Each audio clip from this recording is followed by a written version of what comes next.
महायुती सरकारचा शपथविधी सोहळा पार पडला। देवेंद्र फडणवीसांनी मुख्यमंत्रीपदाची शपथ घेतली। गेल्या काही दिवसांपासून नाराज असलेल्या एकनाथ शिंदेंशिवाय शपथविधीची तयारी भाजपने केली होती, असा दावा खासदार संजय राऊतांनी केलाय। पाहूया त्यावरील एक रिपोर्ट।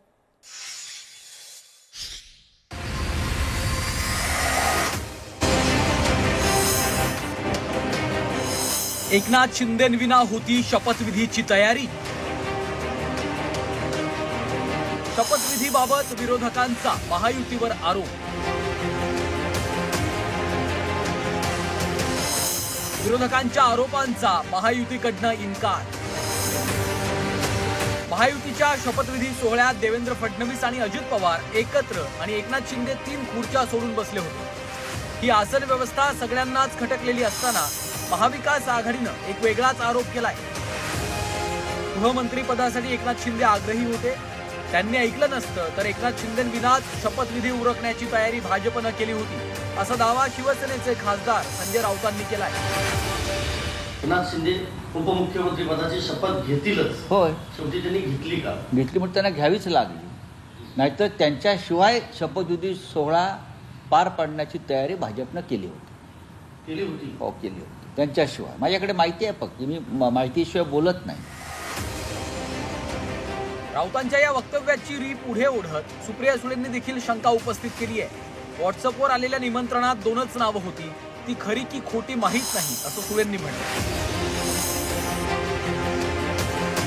शक्यता नाकारता येत नाही, कारण काही एक आमंत्रण फिरत होतं व्हॉट्सॲपवर, त्याच्यात 2च नावं होती। त्याच्यामुळे नक्की काय झालं, काल मी खरं तर पार्लमेंटमध्ये 2 महत्त्वाच्या विषयांवर चर्चा होती, त्याच्यात मी दिवसभर व्यस्त होते, कारण बरेच आरोप प्रत्यारोप दोन्ही बाजूनी काल चालले होते। त्याच्यामुळे मला फारशी माहिती नाही, पण एक व्हॉट्सॲपवर फिरत होतं, ते आता खरं इन्व्हिटेशन आहे का नाही हे मला माहिती। विरोधकांचे हे दावे मात्र शिवसेनेचे प्रवक्ते संजय शिरसाट यांनी फेटाळून लावलेत।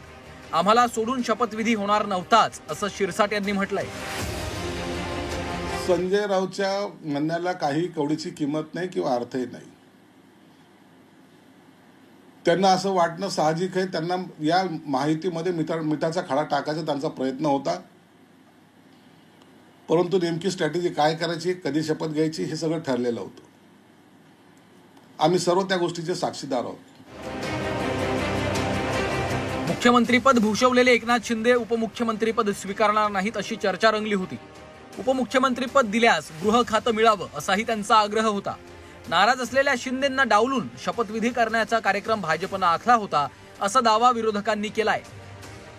येत्या काळात आता महायुतीमधला अंतर्गत संघर्ष कुठलं वळण घेणार हे पाहावं लागणार आहे। विशाल करोळेसह उर्वशी खोना, झी 24 तास, दिल्ली।